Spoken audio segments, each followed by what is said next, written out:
On the 4th of July, 1854, in an outdoor park in Framingham, Massachusetts, which is 15-20 miles west of Boston, William Lloyd Garrison and the Massachusetts Anti-Slavery Society built a stage. They had a huge turnout. And Garrison and his group performed an act of abolitionist theater. Anthony Burns had just been returned to slavery in Virginia. Kansas-Nebraska Act had just been passed in the month of May. Behind him on the stage, huge array, was first the insignia of the state of Virginia, then an insignia of the state of Massachusetts, a banner on one side that read, "Redeem Massachusetts." Hanging from that sign was something labeled the Crepe of Servitude. Nothing very subtle about this. And two flags were on either side of the rostrum, one labeled Kansas and the other labeled Nebraska. And behind Garrison was a very large United States flag upside down. Now, this was political theater, directed by a man who, as you will remember, denounced political parties, said that participation in political parties was complicity with slavery. Garrison first read from Scripture, Old Testament, Deuteronomy. Then he proceeded to, in 3 segments, to burn documents. He first held up in his hand what he said was a copy of the Fugitive Slave Act, which he burned in his hand with a lighted match, threw the ashes on the floor, stomped on the ashes, and the crowd shouted, "Amen." Then he held in his hands the documents for the rendition. He said it was a copy of the document for the rendition of Anthony Burns, returning Burns as a fugitive slave to Virginia. He burned that, threw the ashes on the floor, stomped on them, and the crowd shouted, "Amen." Then he pulled out a copy of the United States Constitution, which he announced, as he had announced many times over in his newspaper, The Liberator.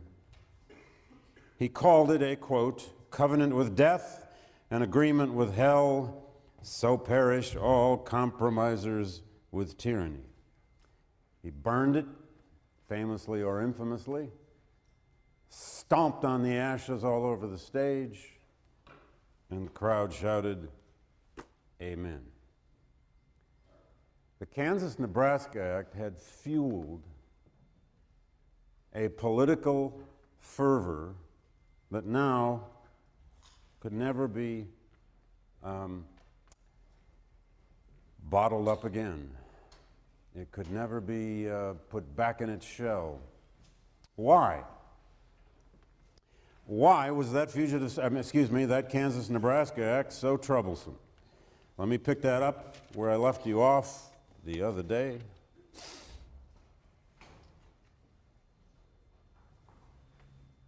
Now, remember, the Kansas-Nebraska Act had 2 simple resolutions, although it came about through a heightening process.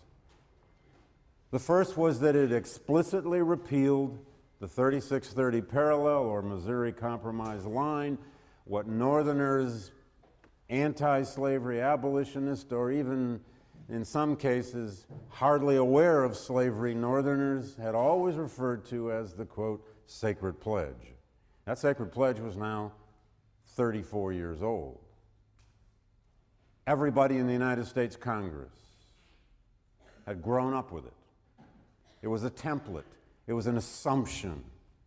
Not unlike you could name certain great resolutions or assumptions that became almost standard parts of American political culture, perhaps in your lifetime, certainly in my lifetime. Certain aspects of the New Deal, we thought, were basic American political assumptions, like Social Security. But recently, that one got challenged. You can think of others. The right to collective bargaining out of the Wagner Act in the 1930s. You can think of others. Some would say Roe v. Wade. Some would say affirmative action. Some would say other aspects of our political culture born of the 1960s. Some would say the '64 Civil Rights Act, etc. The Missouri Compromise line, as people imagined this slavery question in the West, had been seen by Northerners as, quote, a sacred pledge. That was now repealed explicitly in this very sectionalized, divided vote in the Kansas-Nebraska Act to set up the Kansas-Nebraska territories. The second part was, of course, a declaration that any state produced, created from Kansas and Nebraska would be created on a principle of popular sovereignty. There would be a popular referendum at some stage in the territorial process to be worked out later. It passed the U.S. Senate 37-14. That's in great part because the Kansas-Nebraska Act became an absolute test of Democratic Party loyalty, which Stephen Douglas demanded. He didn't get all Democrats to support it, but he got most of them. And the Whig Party by 1864, in what was still a fledgling two-party system, now greatly challenged by a third party called the American Party, or known more euphemistically as the Know-Nothing Party, or known more directly as the Nativist Party, more on that in a moment, is really challenging that third-party system, that two-party system. But it was that vote in the House that I showed you on a graphic the other day that tells you the story. It passed the House of Representatives 113 to 110 in a highly sectionalized vote. 90% of all Southerners on Kansas-Nebraska voted for it. 64% of all Northerners, people from free states, voted against it.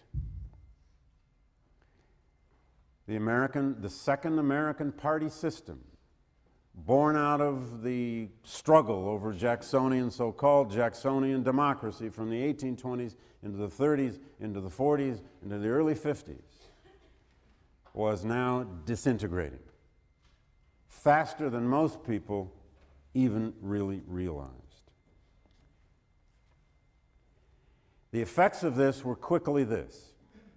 The Kansas-Nebraska Act now threw open the vast expanse of what was left of the Louisiana Purchase to the possible expansion of slavery.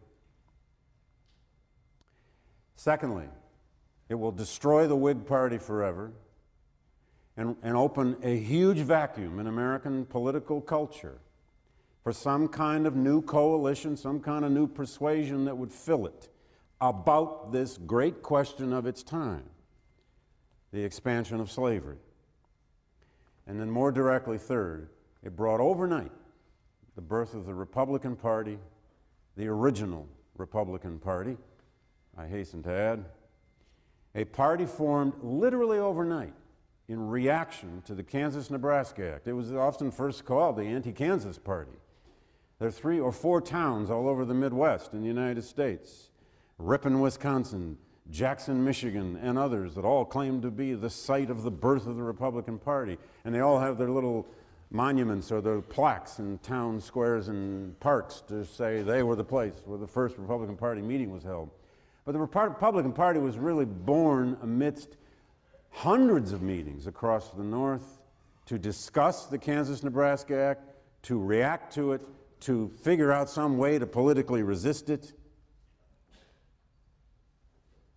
That hell of a storm that Stephen Douglas had predicted is exactly what happened, but he didn't have any clue the direction or the ferocity of the political storm that this would cause. To so many Northerners now for whom the American dream was mobility in the West, availability of cheap, if not free land in the West, the possibility of the small farmer, the small mechanic moving west and getting land in a society without slaves, now seemed to be completely thrown up in the air, if not denied. I don't know what to really compare it to today that might shock people. Something you assumed was just going to be there.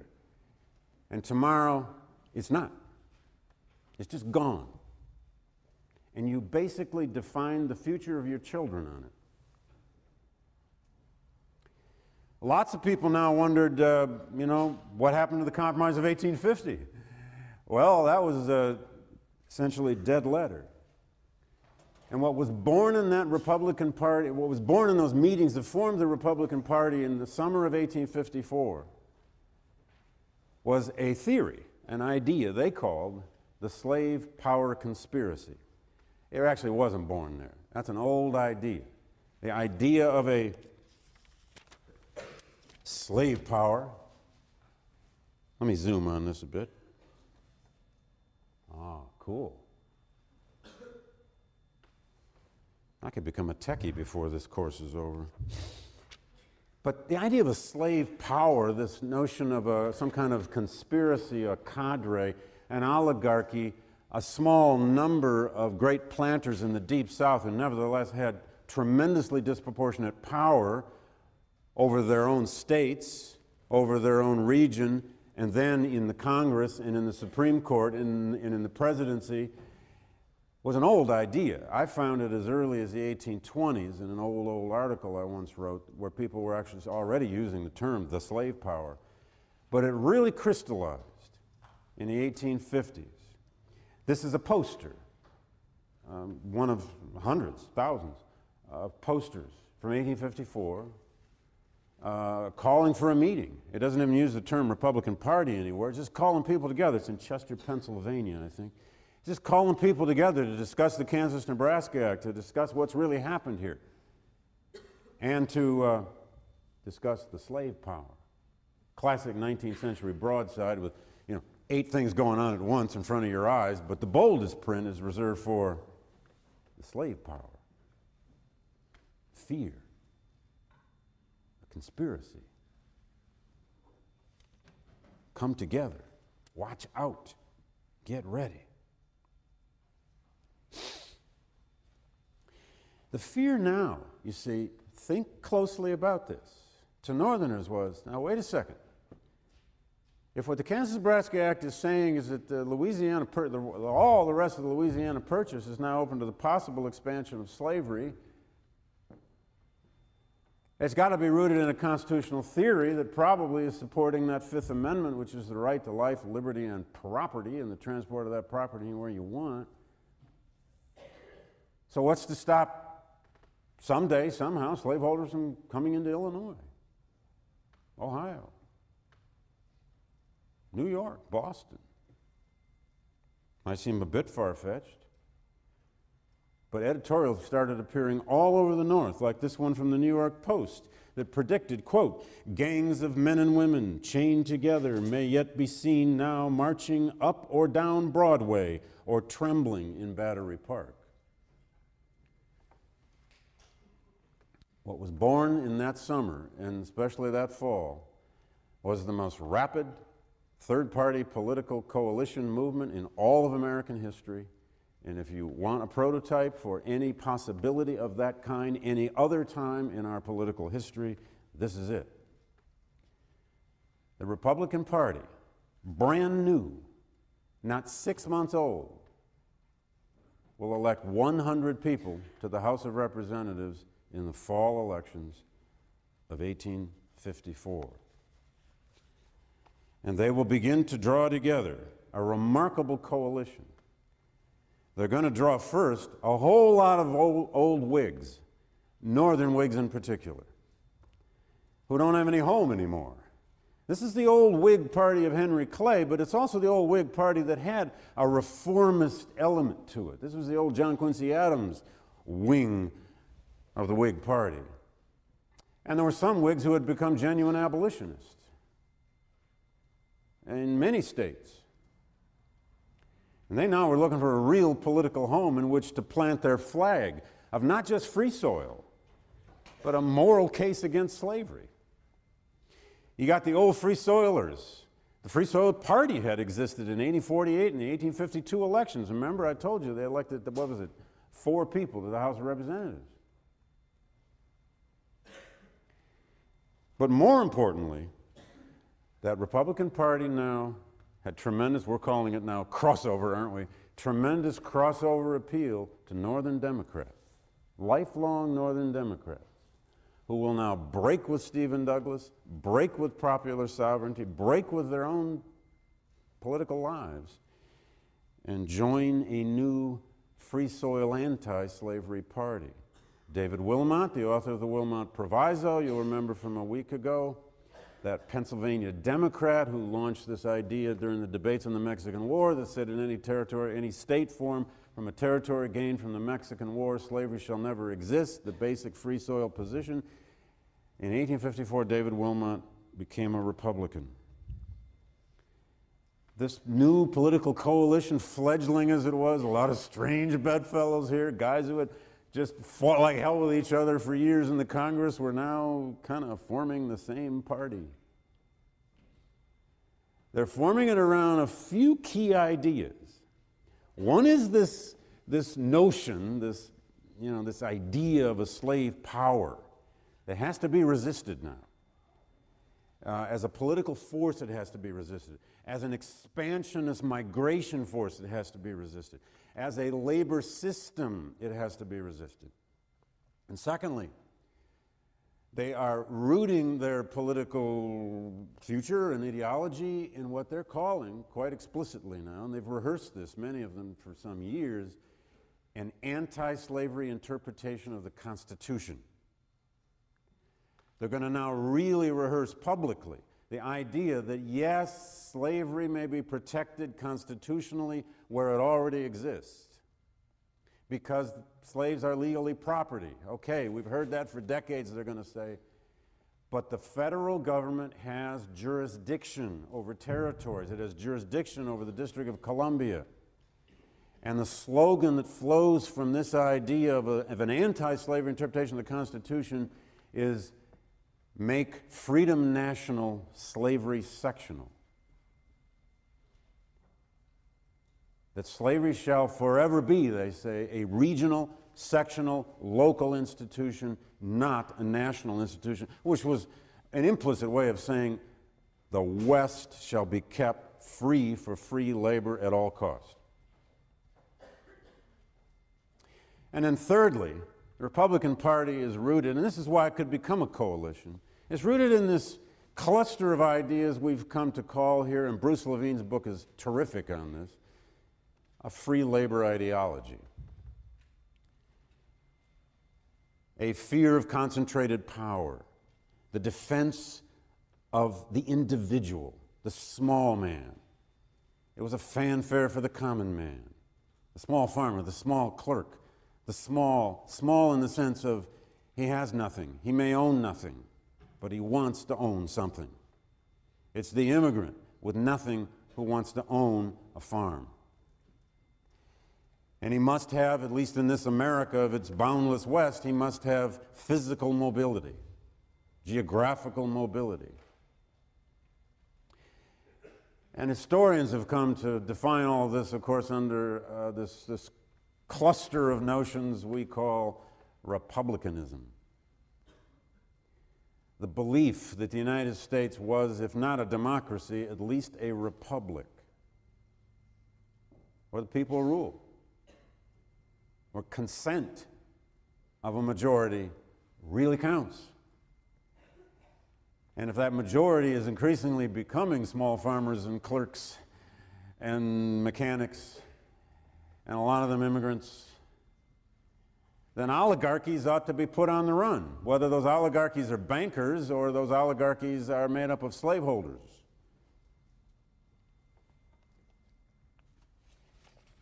This was, in its birth and for the next 6 years, one of the most potent political coalition ideologies this country has ever seen. Now, what happens next? What happens to this new coalition? And why are they going to be so threatening to the South? This, in some ways, is going to become the planter elite Southern slaveholding class's greatest fear. A genuine Yankee anti-slavery Northern political party. After all, the North now has close to pushing a 2-to-1 advantage in population. That is, if we simply define that by free states, slave states. Now,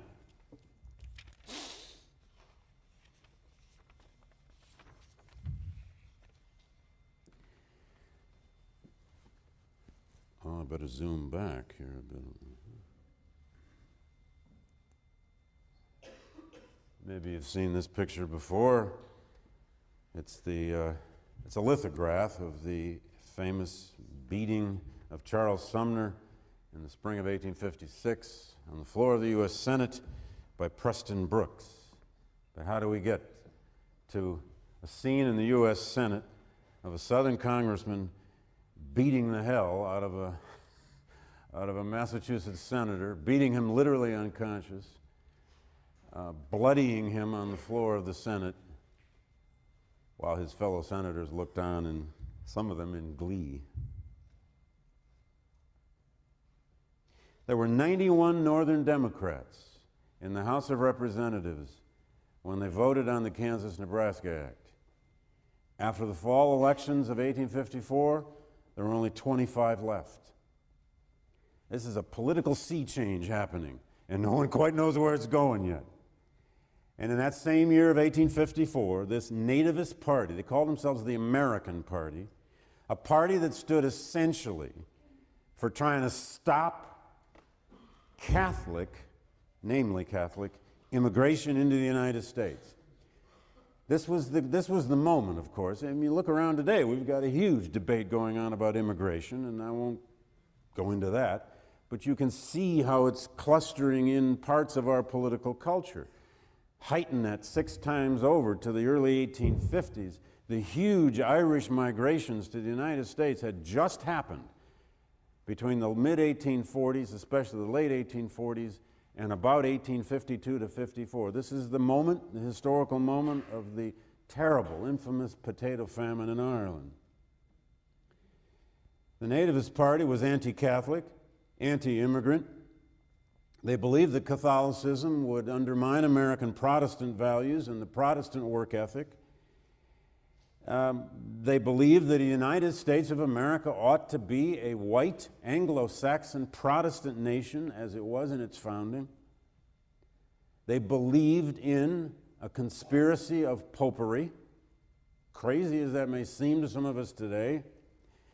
They believed that Catholics owed and demonstrated a higher loyalty to the Pope in Rome than they ever would in the United States to the United States government, and therefore Catholics could not be true Republicans.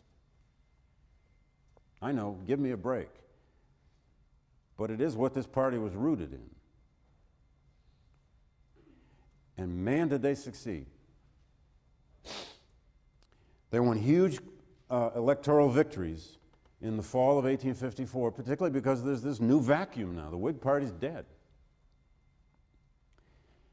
By 1856, in the presidential election of 56, the nativist American Party candidate will win over 800,000 votes for the presidency.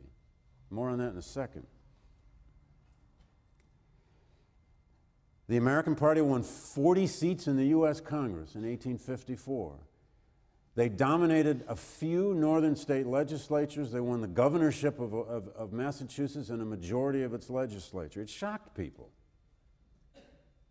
It shocked some northern Democrats who weren't comfortable with this nativism, the virulence of this nativism, to become Republicans instead.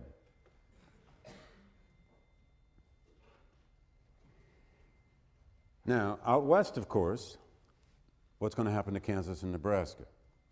Kansas now became the object of tremendous migration.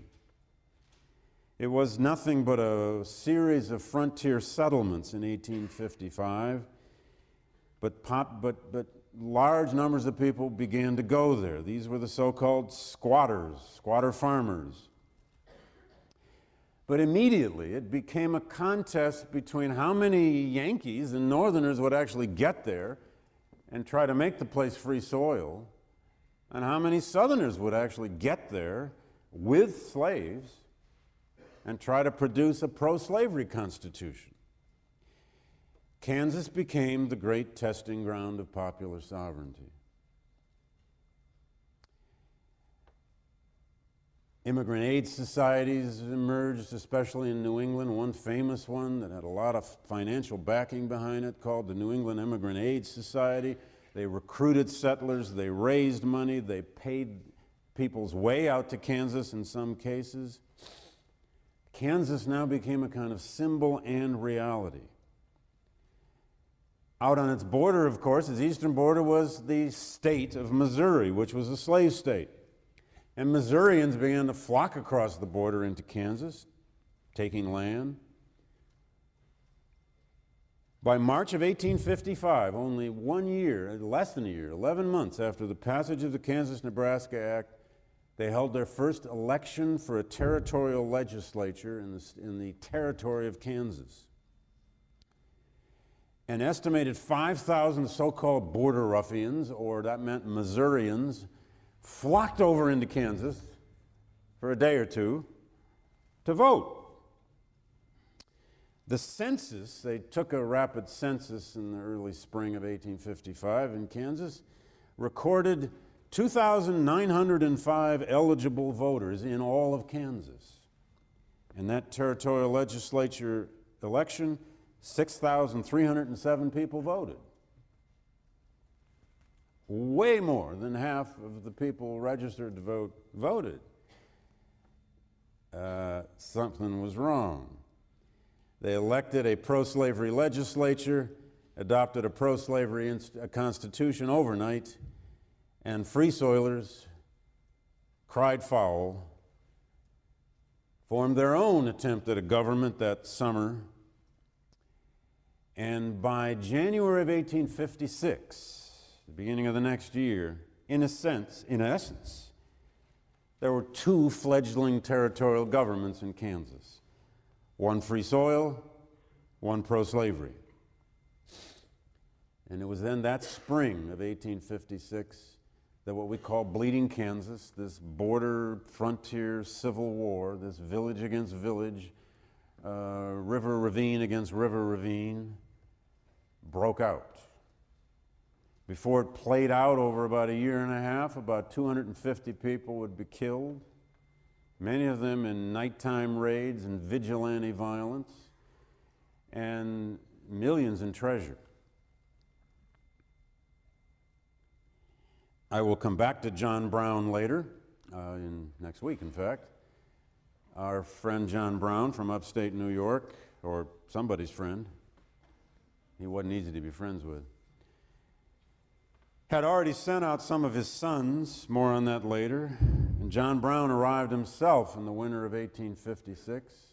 John Brown, a genuine, radical, deeply religious Old Testament abolitionist who went to Kansas, make no mistake, to make Kansas free and to kill slaveholders if necessary in what he believed was a justifiable war.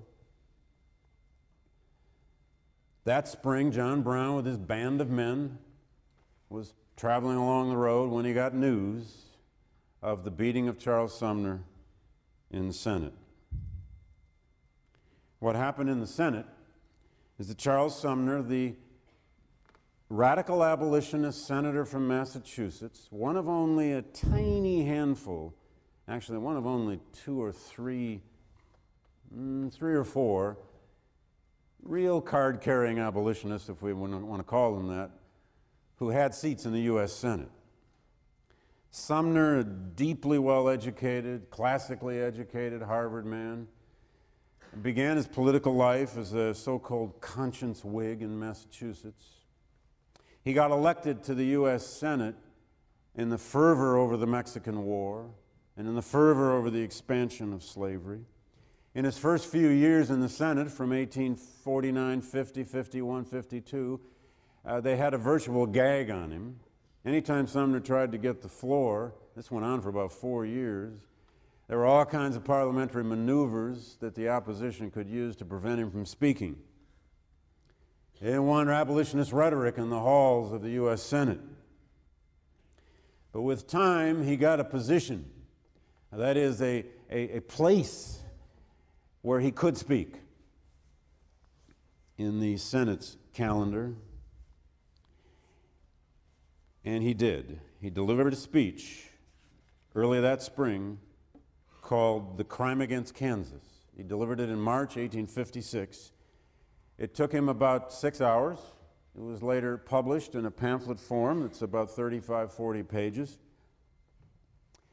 It was the classic free soil argument of what was now the Republican Party, and Sumner was by now, of course, a Republican.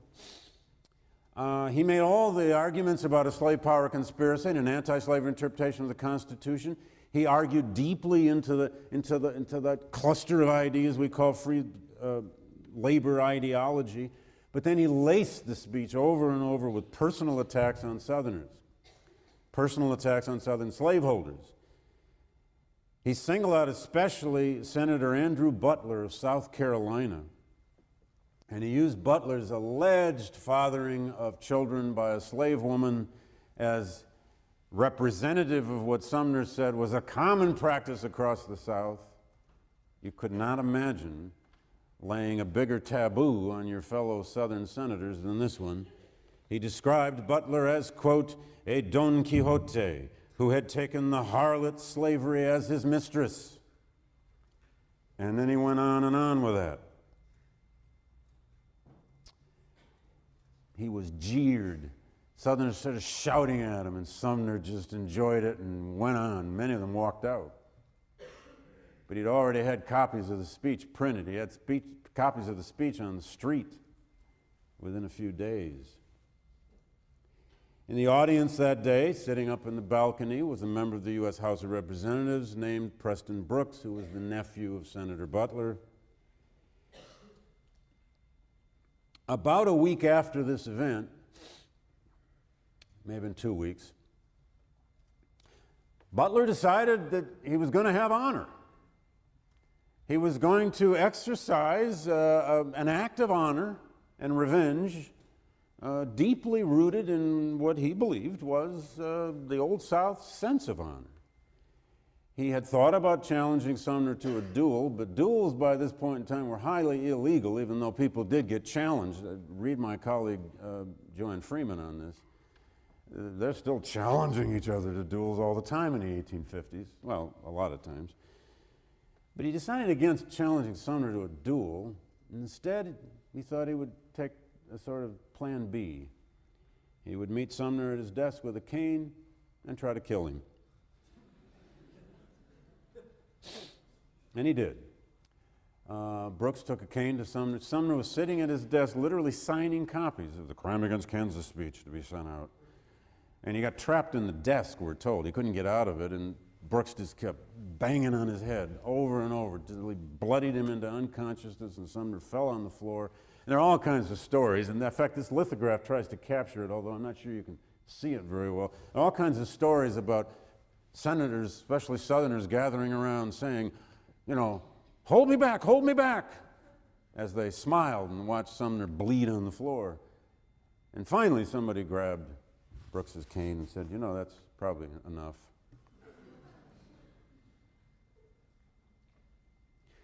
I mean, by any definition, this was an assault with a deadly weapon. This was an assault and battery. This was attempted murder.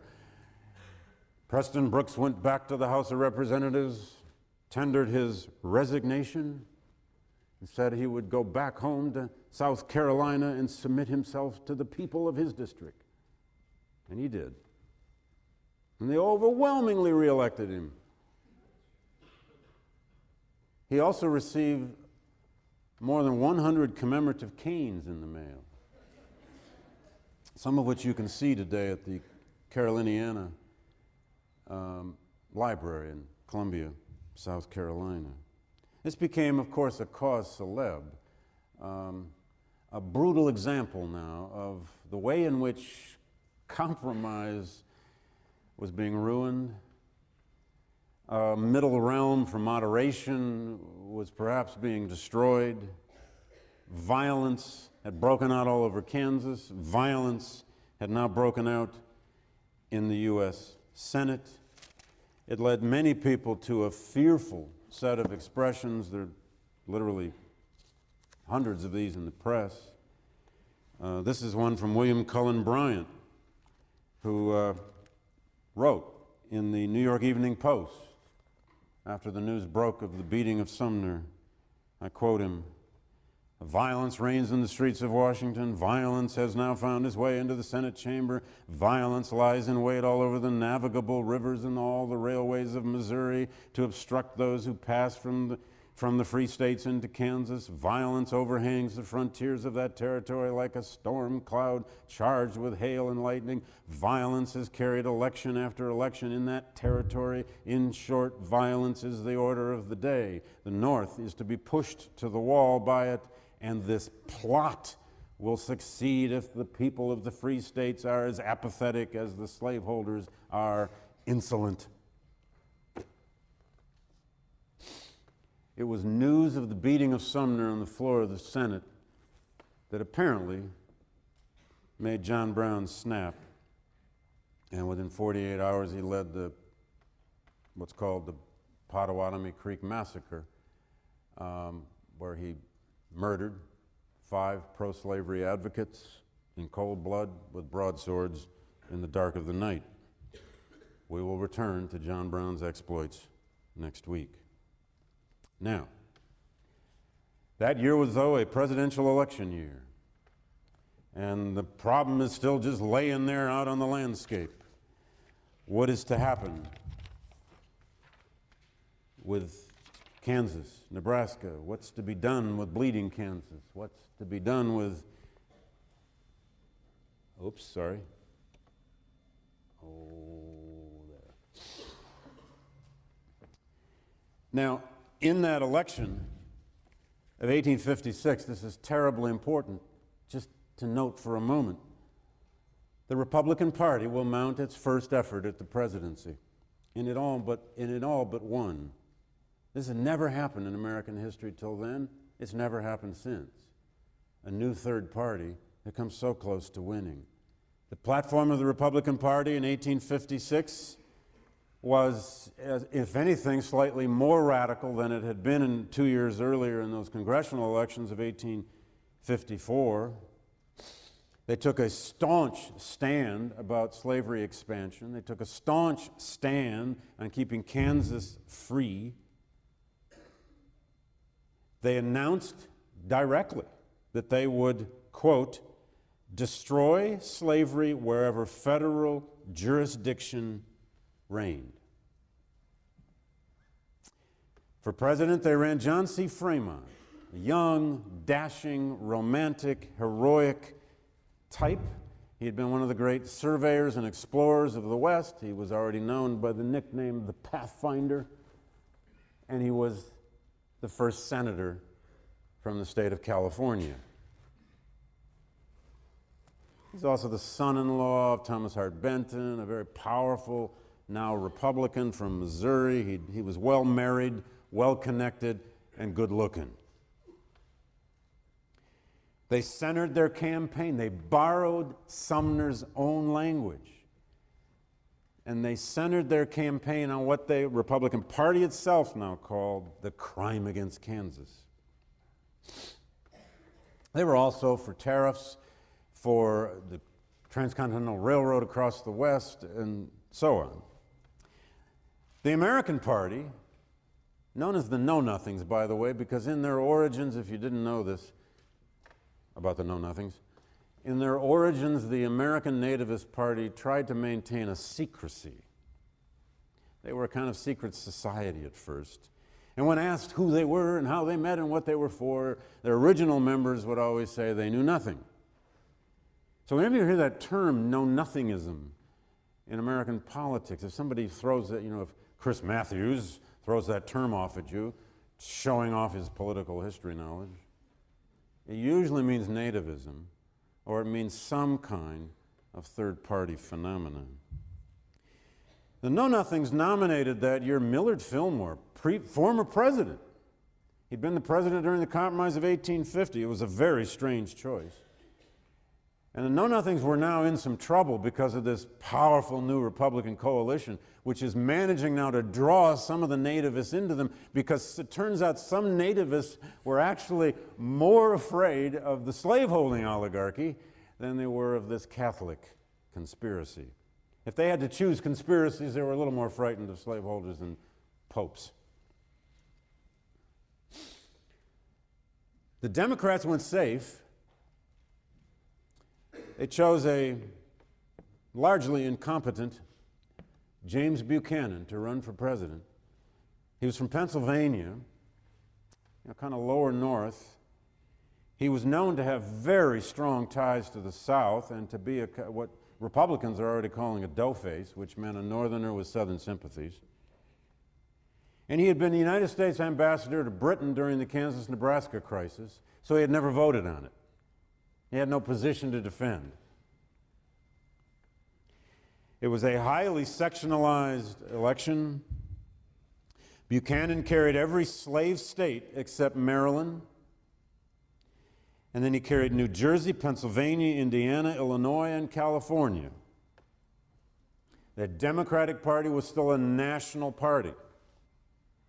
Fremont, the Republican, carried the rest of the free states and New England decisively. Fremont and Fillmore together, and Fillmore, the nativist candidate, got 850,000 votes. Buchanan about 1.8 million, Fremont about 1.6 million. No, 1.3 million. If the Nativist Party had not been in this election, and if most of the nativists had gone to Fremont, the Republican, or even two-thirds of them, Fremont would have won the presidency. This anti-slavery Northern Coalition of Free Soil advocates came very close. They would even call it in its wake a victory within defeat for such a brand new political party. Now, out in Kansas, they're still trying to hold elections, one corrupt, fraudulent election after another. Buchanan took office in the spring of '57. He appointed a new governor for the territory of Kansas named Robert J. Walker, whose job it was going. He was a solid Pennsylvania Democrat, but nevertheless said, I will go out there and enforce popular sovereignty. We're going to have a true free ballot in Kansas. Popular sovereignty is still going to work. The trouble was, popular sovereignty was now dead in the water. It was tainted at best. In the election of delegates to yet another attempt at a state constitutional writing convention in Kansas in the fall of 1857, the Free Soilers boycotted the election. So at Lecompton, Kansas, and hence the term the Lecompton Constitution, a pro-slavery constitutional convention met with the Free Soilers all boycotting, and they drafted, no mistake, a pro-slavery constitution.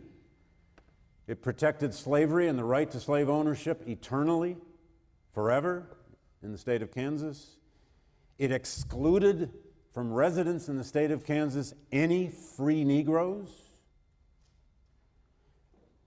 And it said that it could not be amended in any way for 7 years.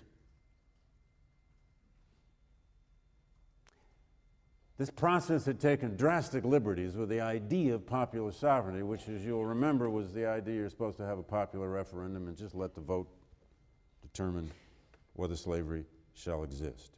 This Governor Walker lost control of the territory. Violence continued, terrible violence. And Walker came back to Washington, urged his own president, who had appointed him, to not support this Lecompton Constitution. He said, it's not right. It's just too fraudulent.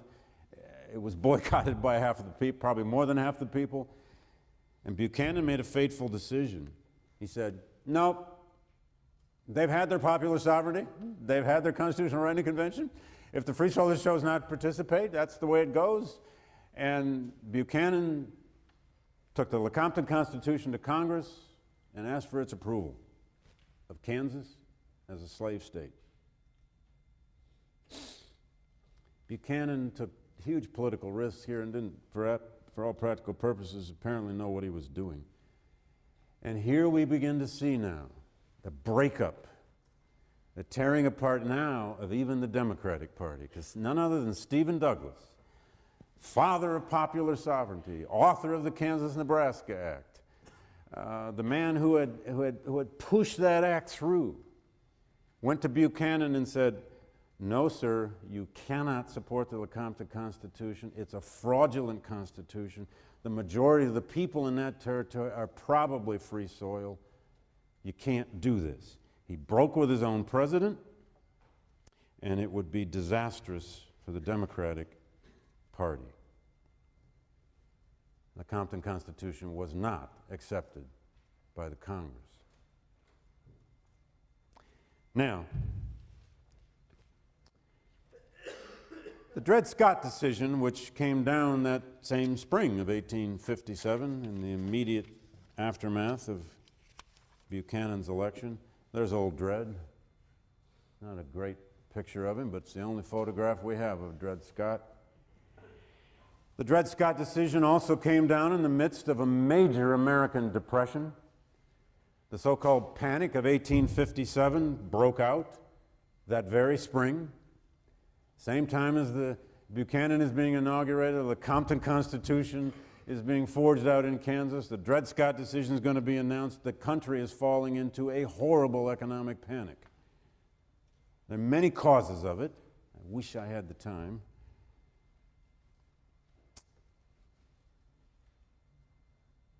Actually, I'm going to save the Panic of 1857 because it sets up Lincoln and Douglas in 58, 59 for me later. But I want to leave you, I've got 3 minutes, I think. 2 minutes? 2, 3?